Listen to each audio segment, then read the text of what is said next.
Now, on to the fourth president. James Madison becomes the fourth president of the United States. And he becomes the first president to ever declare war. And he declares war against England. This war was called the War of 1812. So let's talk about why he went to war and about the events that happened during the war. Reason number one for going to war with England in the War of 1812 was that they were blockading our boats from trading. So England was stopping all of our boats from going to France, going to Spain, to trade. So England was really stopping us from making any type of money. And we needed to figure out, we can't have that go on because we're losing money. Reason number two, impressment. England continued to steal our sailors and make them fight for them. And we got really tired of them taking our people. Reason number three, the Native Americans were attacking us, and the United States really believed that England was encouraging the Native Americans to attack us by giving them weapons, by telling them that if they attacked us that they would get more money, or that they would get more weapons, or they would get better trading with England. So we really believed that England was encouraging the Native Americans and telling them to go attack us.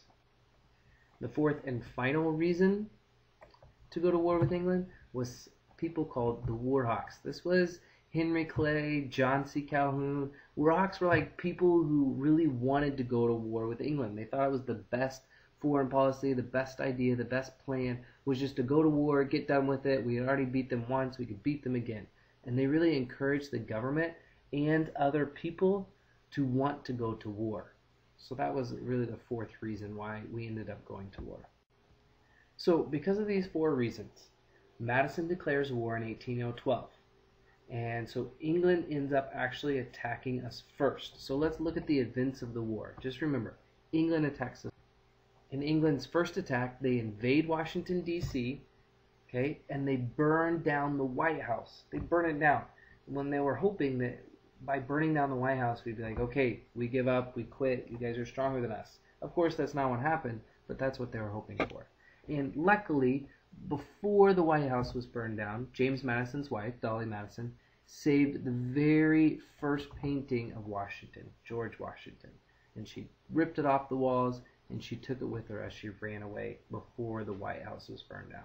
So remember, Dolly Madison took the painting. So after the Redcoats, after England burned down the White House, they were feeling pretty good. And so the second major event is that they attacked a fort called Fort McHenry. Now, the most important thing about this is that, number one, the United States didn't lose. They stayed strong through the whole night, even though they were shot with cannons for an entire night. The second thing is during the battle, there was a man named Francis Scott Key on a British boat. And what he ends up doing is during the whole process, he's witnessing the whole battle go on. And in the morning, he ends up writing a poem called the Star-Spangled Banner. Now, you and I both know that the Star-Spangled Banner eventually becomes our national anthem and becomes a great song for our country. Now, after several years of fighting, both sides decide to call it quits. Both the United States and England realize that nobody's really going to win this war. It's a dumb war. We shouldn't be in this war. And so they sign a treaty. And this treaty was signed in Europe in a place called Ghent. So it's called the Treaty of Ghent. Now remember, a treaty is an agreement deciding who wins and who loses. But in this treaty, they just decided nobody won, nobody was losing land, everything was going to go back to the way it was before, which is called status quo ante bellum. Now, the United States does feel really proud of themselves because they did defend their country. At least they didn't lose. So the United States is feeling pretty good in this Treaty of Ghent, even though nobody was really declared the winner of the War of 1812.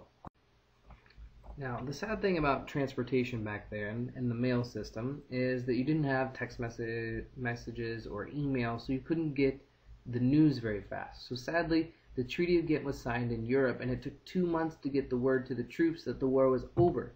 So because the troops didn't know that the Treaty of Ghent was signed, they fought another battle after the war was supposed to be over. And we know this battle as the Battle of New Orleans. Now, in the Battle of New Orleans, Andrew Jackson becomes a national hero, which will end up being one of the major reasons that he becomes president.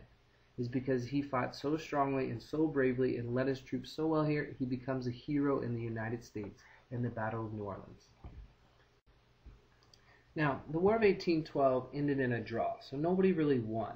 But there was two major results that happened because of the war that was actually really good.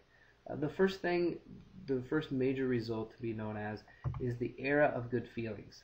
So this was a time of like a lot of national pride in being an American. People believed strongly that America was one of the best countries in the world, and they were proud to be called Americans.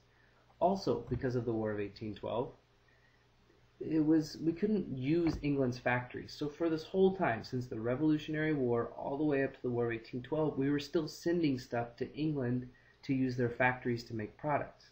Well, if you're in a war with a country, you can't send your raw resources to their factories.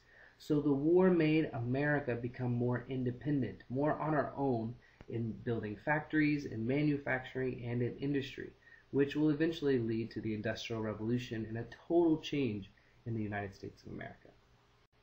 And that about does it for James Madison's presidency and the War of 1812, the era of good feelings, and the increase of manufacturing and the factory system in the United States.